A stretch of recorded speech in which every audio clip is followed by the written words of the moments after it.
Hello everyone, good morning সবাইকে। Neha lifestyle daily ব্লগে তোমাদের সকলকে ওয়েলকাম। কেমন আছো তোমরা সবাই? আশা করি সবাই নিশ্চয়ই খুব ভালো আছো, আর আমিও অনেক ভালো আছি। জানো তো, আজকে না সকাল থেকে মনটা বেশ খারাপ লাগছিল, তাই ছাদে এসে একটু ঘোরাঘুরি করছিলাম। আর বেশ ভালোই হাওয়া দিচ্ছিলো, আর ওয়েদারটাও কিন্তু আজকে অনেক ভালো ছিল। না রোদও দিয়েছে না বৃষ্টিও হয়েছে, একদম মেঘলা মেঘলা একটা ওয়েদার সকাল থেকে। আর এই কদিন বৃষ্টি হচ্ছে বলে তো বা গাছগুলোতে বেশি জলও দিলাম না, অল্প অল্প জল দিয়েছি। আর তারপরে ছাদ থেকে নেমে এসে ফ্রেশ হয়ে গপুকে এই যে সকালের সেবাটা দিয়ে দিচ্ছি।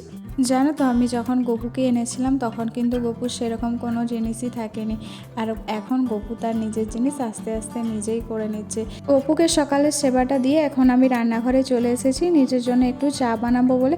আর জানো তো, চায়ের নেশা আমার বরাবরই কিন্তু একটা আছে, কারণ চা ছাড়া আমার সকালটা একদমই চলে না। মনে হয় মাথাটা যেন ধরে থাকে, কোনো কাজেই আমি এনার্জি পাবো না। সেজন্য সকালবেলায় চাটা আমাকে খেতেই হয়। তারপরে চাটা শেষ করে আমি এখন ওপরের ঘরে চলে এসেছি। রুমে এসে প্রথমে তো পর্দাগুলো আমি ভাঁজ করে নিয়েছি, আর তারপরে জানালাগুলো খুলে নেব। তাহলে কি বলতো, সকাল থেকে একটা ঠান্ডা ঠান্ডা হাওয়া ঘরের ভেতরে আসে। জানলা দরজাটা বেশিরভাগ সময় আমি খুলেই রাখি, ওই দুপুরের টাইমটায় একবার এসে আমি জানালা দরজাগুলো বন্ধ করে দিয়ে যাই। তো জানালাগুলো খুলে নেওয়ার পরে আমি বিছানাটা পরিষ্কার করে নেব, কারণ ঘরের সবার প্রথমে আমি কোনো কাজ করার আগে ঘরের বিছানাটাই পরিষ্কার করি। আর ঘরের বিছানাটা যদি ভালোভাবে পরিষ্কার করা থাকে না, দেখবে অনেকটা সুন্দর আর পরিষ্কার পরিচ্ছন্ন দেখতে লাগে। কারণ আমরা ঘরে ঢুকে সবার প্রথম বিছানাটাই চোখে পড়ে, আর সেই বিছানাটাই যদি অগোছালো থাকে না, দেখতে একটুও ভালো লাগে না। সেই জন্য এখন আমি বিছানাটা প্রথমে টান টান করে একটু গুছিয়ে নিচ্ছি। আর বিছানাটা যদি সত্যি ভালোভাবে গোছানো থাকে না, বিশ্বাস করো আমার দেখতে অনেকটা ভালো লাগে। মনে হয় সেই বিছানাটার মধ্যে শুয়ে বসে একটা আলাদাই শান্তি পাওয়া যায়। আর বিছানা তো আমাদের এমনি একটা আলাদাই আরাম আর শান্তির জায়গা। আর আজকের কাজগুলো তো সকাল থেকে আস্তে আস্তেই করছিলাম, কারণ হাতে অনেক ব্যথা ছিল। আসলে বেশ কিছুদিন ধরে শরীরটা খারাপ ছিল, মেডিসিন নিয়েও ঠিক হচ্ছিল না।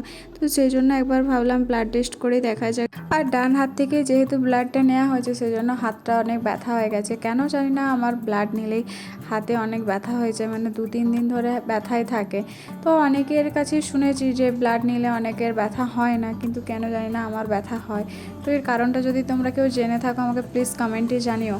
যাই হোক, বিছানাটা গুছিয়ে নেওয়ার পর এখন আমি খাটটা ভালোভাবে পরিষ্কার করে নিচ্ছি। আর এই খাটের একটাই সমস্যা, দেখবে যত খাটের ডিজাইন হবে তত সেই খাটের খাঁজে খাঁজে না অনেকটা ধুলো বসে যায়। সেই ধুলোগুলো পরিষ্কার করতে অনেকটা কষ্ট হয়, আর অনেকটা বেশি সময় লাগে। এত পরিমাণে ধুলো হয় ওই খাঁজগুলোর মধ্যে যে আস্তে আস্তে করে একদম ডিপলি পরিষ্কার করতে হয়। তো খাটটা ভালোভাবে পরিষ্কার করে নেওয়ার পরে আমি বালিশ আর ব্ল্যাঙ্কেটটা জায়গা মতন খাটের উপরে রেখে দিয়েছি। আর এই ছোট্ট পুতুলটা জানো, আমি 2-3 দিন আগেই কিনে এনেছি। আর ঘর সাজাতে তো আমার বেশ ভালোই লাগে, যেমন এই ছোট ছোট পুতুল, তারপরে আর্টিফিশিয়াল ফ্লাওয়ার দিয়ে মানে ঘর সাজানোর যে কোনো ডেকোরেশনটা আমার অনেকটা বেশি ভালো লাগে। মনে হয় যে ঘরটার অনেকটা সৌন্দর্য বাড়িয়ে দেয়। আর যখনই আমি ঘরের কোনো ডাস্টিংয়ের কাজ করি না কেন, তখনই কি জানো তো, আমি ঘরের যখনই কোনো কাজ করি তখনই সেটা পরিষ্কার পরিচ্ছন্নভাবে করার চেষ্টা করি, একদম ফুল এনার্জি নিয়ে, যাতে সেই কাজটা দ্বিতীয়বার যেন অন্য কাউকে করতে না হয়, বা আমাকেও যেন দ্বিতীয়বার সেই কাজটায় হাত না লাগাতে হয়। তো চলো তোমাদের বেশ কিছু কমেন্টের রিপ্লাই দিই। নিলয় কিচেন থেকে একটা দাদাভাই আমাকে কমেন্ট করেছে, ঘর খুব গোছানো, দেখে ভালো লাগলো, full watch and full support. তো থ্যাংক ইউ দাদাভাই, তোমাকে এইভাবেই আমার পাশে থেকেও আমাকে সাপোর্ট করো। দীপান সিস্টার আইডি থেকে একটা বোন আমাকে কমেন্ট করেছে, খুব ভালো লাগলো দিভাই ব্লগটা। পিএস ব্লগ হাউস থেকে একটা দিদিভাই কমেন্ট করেছে, খুব ভালো হয়েছে। স্মিনা বলে একটা বোন কমেন্ট করেছে, খুব ভালো লাগলো ভিডিওটা, লাইক দিয়ে দেখা শুরু করলাম। আর একটা দিদিভাই কমেন্ট করেছে, কিন্তু দিদিভাইয়ের আইডির নামটা আমি ঠিক বুঝতে পারছি না। তো দিদিভাইকে আমি দিদিভাইয়ের নামটা কমেন্টে বলতে বলেছিলাম, বাট দিদিভাই বলেনি হয়তো, বা দিদিভাই কোনো কারণে কমেন্টটা দেখেনি। তো দিদিভাইয়ের কমেন্টটা আমি পড়ছি, যে ঘর ঝাড়ু দেয়া, ঘর মোছা, চা করে খেলে, খুব ভালো লাগলো ভিডিওটা। তো থ্যাংক ইউ, তোমাদের সকলকে অসংখ্য অসংখ্য ধন্যবাদ আমাকে এত ভালোবাসা দেওয়ার জন্য, এতটা সাপোর্ট করার জন্য। তোমরা আমাকে এইভাবেই সাপোর্ট করো, এইভাবেই ভালোবেসো, কারণ তোমাদের ভালোবাসা সাপোর্ট ছাড়া আমার এগোনোটা একদমই অসম্ভব। তো তোমাদের সকলকে একটাই কথা বলতে চাই, আমার পাশে থেকো, আমাকে সাপোর্ট করো। Thank you so much. আর তোমাদের বেশ কিছু কমেন্টের রিপ্লাই করতে করতে আমার ওপরের ঘরটা ঝাঁটানো হয়ে গেছে, আর নিচের ঘরে এসে শোকেস আলমারিটাও পরিষ্কার করে নিচ্ছিলাম। শোকেস আলমারির উপরের দিকটা তো বেশিরভাগ সময় আমি পরিষ্কার করে নিই, কিন্তু ভিতরের দিকটাও দেখলাম যে অনেক ধুলো পড়ে গেছে। সমস্ত কিছুটা ভালোভাবে মুছে পরিষ্কার করে তারপর জায়গার জিনিসগুলো জায়গা মতন রেখে দিয়েছি। ডাস্টিংয়ের কাজটা কমপ্লিট করে এখন আমি রান্নাঘরে চলে এসেছি। আর আজকে যেহেতু বাড়িতে কেউ নেই, সবাই সন্ধ্যের দিকে আসবে, সেজন্য রান্নার সেরকম একটা চাপ ছিল না। ঘরে শুধু আমি আর দিদা ছিলাম। আর কাজের দিদি আসবে, একটু পরে আসবে, তবে কাজের দিদি দুপুরে আমাদের বাড়িতে খাওয়া দাওয়া করে, তো সেজন্য এখানে শুধু ভাত আর চিকেন করেছিলাম।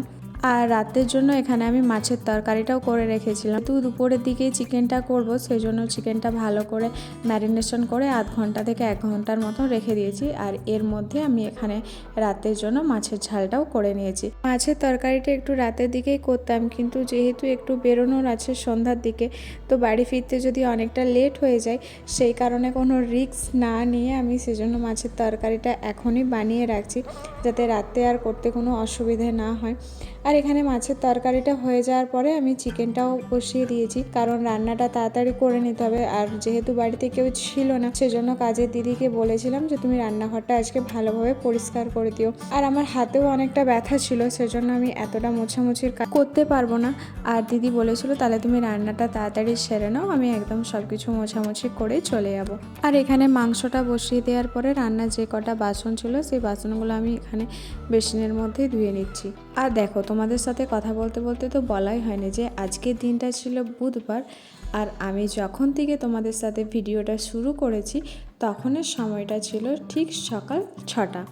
আর তখন থেকে তোমাদেরকে সাথে নিয়ে কিন্তু আমার ভিডিওটা এখন পর্যন্ত কন্টিনিউ করছি। আর বেসিনের বাসনগুলো ভালোভাবে ধুয়ে নেওয়ার পরে এখানে আমি জল ঝরানোর জন্য সিঙ্কের কাছে রেখে দিলাম। জলটা ভালো মতন ঝরে গেলে ঝুড়ির মধ্যে বাসনগুলো রেখে দেব। আর রান্না করতে করতে এটা সেটা কাজ তো আমার হয়েই যায়। আর রান্নার এই র্যাকটা নিচে দেখলাম যে প্রচণ্ড তেল চিটচিট করছে। আর এখানে যে রান্নার মশলাপাতিগুলো থাকে, সেই হলুদ গুঁড়ো, লঙ্কা গুঁড়ো খানিকটা পড়ে না জায়গাটা একটু চিটচিট করছে, তো ভালোভাবে আমি ওটা সার্ফ দিয়ে মুছে নিয়েছি। আর রান্নার ফাঁকে ফাঁকে এরকম কাজ করাটা কিন্তু আমি আমার মায়ের দেখেই শিখেছি। আসলে আমি যখন বাড়িতে থাকতাম তখন দেখতাম যে মা একটা রান্না বসিয়ে দিয়ে, মানে কোনো রান্না হচ্ছে, সেই রান্নাটা একটু টাইম নিয়ে রান্নাটা করতে হবে। তো মাকে তখন দেখেছি সেই রান্নাটার গ্যাসটার ফ্লেমটা লো করে এটা সেটা কাজ করছে, বা মোছামুছির কাজ করছে, ঘরের অন্য কোনো ডাস্টিংয়ের কাজ করছে। তো এই শিক্ষাটা কিন্তু আমি আমার মায়ের কাছ থেকেই পেয়েছি। আসলে কি বলতো, আমাদের ছোট থেকে একদম বড়বেলার যে শিক্ষাটা আমরা পেয়ে থাকি, সেটা কিন্তু আমাদের বাবা মায়ের কাছ থেকেই আমাদের এই শিক্ষাটা পাওয়া। অবশ্যই সেটা ভালো শিক্ষা। মাংসটা নামিয়ে দিয়ে এসে এখানে আমি ওপরের ঘরটা মুছতে চলে আসলাম। আর তারই মধ্যে দিদিকে বলেছিলাম যে রান্না হয়ে গেছে, তুমি রান্নাঘরটা পরিষ্কার করে নে। তো তোমাদের একটা কথা বলেছি, তোমরা অনেকেই আমার ভিডিও দেখছো বাট সাবস্ক্রাইব করছো না। তো প্লিজ ভিডিওটা যখন দেখছো একটা সাবস্ক্রাইব করো, অনেকটা খুশি হব। তো এখন বাজে ওই দুপুর 12:30টার মতন। আর এখন আমার ঘরের সমস্ত কাজ কমপ্লিট হয়ে গেছে, এর মধ্যে আমি রান্নাটাও সেরে নিয়েছি। তো এবারে স্নান টান করে গপুকে দুপুরে সেবাটা দেবো। তো আমার আলমারিটা গোছানোর আছে, তো সেগুলো করে নিয়ে তারপরে দুপুরে লাঞ্চ করব। তো চলো, আবার কিছুক্ষণ পরে তোমাদের সাথে দেখা হচ্ছে। দুপুরে খাওয়া দাওয়া শেষ করে একটু রেস্ট নিয়েছিলাম। বিকেলবেলায় বাড়ির বাকি সমস্তটা কাজ সেরে নিয়েছিলাম। আর এর মধ্যে প্রিয়া আরও বাড়িতে চলে এসেছিলো। আর তারপর সন্ধ্যাবেলায় বেরিয়েছিলাম আমি আর প্রিয়া। তো বাজারে এসে প্রথমে সবার আগে আমরা একটু দোকানে গিয়েছিলাম, আর সেখানে একটু খাওয়া দাওয়া করে এখানে একটা জামা কাপড়ের দোকানে এসে কিছু কুর্তি দেখছিলাম। তবে কুর্তিগুলো ভালো ছিল না। আর সামনে যেহেতু দুর্গাপুজো, সেজন্য ওদের কাছে বললো আর কোনো মাল স্টকে নেই, এবারে সব পুজোর মাল আসে। আর বাড়ি ফেরার সময় এনেছিলাম রোল আর চিকেন পকোড়া। বাজার থেকে এসে হাত পা ধুয়ে গপুকে রাতের সেবাটাও দিয়ে দিয়েছি, আর ওকে শয়নেও দিয়ে দিয়েছি। আর এখন ঘড়িতে বাজে ওই 10:30টার মতন, আর আমার ডিনার করাটাও কমপ্লিট হয়ে গেছে। আর এত পরিমাণে ঘুম পাচ্ছে যে চোখ পর্যন্ত জ্বালা করছে। মানে সকাল সেই 6টা থেকে শুরু হয়েছে, তো এখন বাজে রাত 10:30, আর একটুও চলছে না।